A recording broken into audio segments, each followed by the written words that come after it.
ইমনের মুখে ঝামা ঘষে সেরার সেরা পুরস্কার জিতে তেজ বেকারির ব্র্যান্ড অ্যাম্বাসেডর হলো সুধা।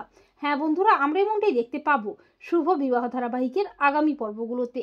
তেজ বেকারির 75তম উৎসব পালনের জন্য বড় করে আয়োজন করা হয়, এমনকি একটা কম্পিটিশনের আয়োজন করা হয়। যে সেরার সেরা শিরোপা জিতে নেবে তার হাতেই তুলে দেওয়া হবে তেজ বেকারির দায়িত্ব।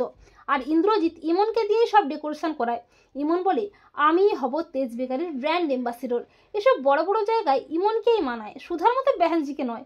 আর আমার মতো সুন্দরী কেউ নেই, তাই আমি সেরা সেরা পুরস্কারটা পাবো। আমি হব তেজ বেকারির ফেস।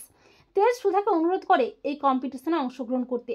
সুধা কোনো মতেই রাজি হয় না, কিন্তু তেজ ও তেজের বাবা সবাই বলে তোমাকে যেভাবেই হোক পুরস্কারটা জিততেই হবে, তা না হলে তেজ বেকারির দায়িত্ব অন্য কারো হাতে চলে যাবে। তাছাড়া আমরা জানি সুধা, তুমি ছাড়া তেজ বেকারিকে কেউ আগলে রাখতে পারবে না। শেষমেশ সুধা কম্পিটিশনে অংশগ্রহণ করে। কম্পিটিশন শুরু হয়ে যায়। ঠামি বলে, শুধু রূপ নয়, বুদ্ধি দিয়েও করতে হবে জয়। ইমনও আরো অনেকে খুব সুন্দর সাজগোজ করে র্যাম্পে হাঁটে পারফর্ম করে।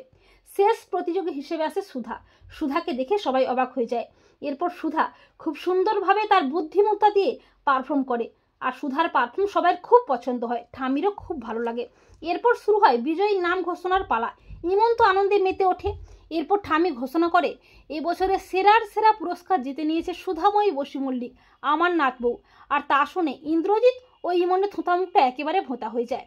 এরপর ঠাম্মি নিজের হাতে সুধার মাথায় সেরার সেরা মুকুট তুলে দেয় আর বলে, সুধা, তুমি যে বুদ্ধিমত্তা দিয়ে তেজ বেকারিকে উপস্থাপনা করলে তাতে আমি বেশ বুঝতে পেরেছি তোমার হাতে তেজ বেকারির দায়িত্ব তুলে দিলে আমি নিশ্চিন্ত হতে পারবো। তুমিই পারবে তেজ বেকারিকে আরো উন্নতির দিকে এগিয়ে নিয়ে যেতে।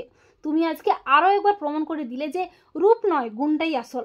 এরপর ঠামি সুধার হাতেই তুলে দেয় তেজ বেকারির দায়িত্ব আর বলে, সুধাময়ী বসু মল্লিক হলো তেজ বেকারির ব্র্যান্ড অ্যাম্বাসেডর। তো বন্ধুরা, তোমরা এটাই চাও তো যে ইমনের মুখে ঝামা ঘষে দিয়ে সেরার সেরা পুরস্কার জিতে নিয়ে তেজ বেকারির ব্র্যান্ড অ্যাম্বাসেডর হয় যেন সুধা? কমেন্ট করে এক্ষুনি জানিয়ে দাও তোমাদের মতামতটি।